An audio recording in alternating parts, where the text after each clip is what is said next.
Use of article a, n and the. Write a, n or the as suitable. An old man crosses a road with a stick in his one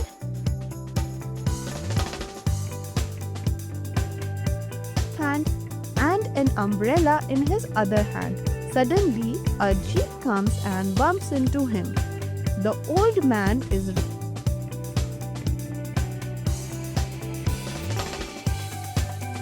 rushed to the hospital in an ambulance.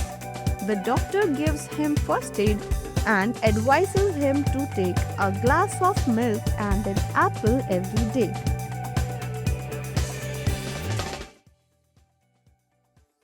If you enjoyed the video, please like and share it with your friends. Do not forget to click the bell icon to subscribe for more such fun learning videos.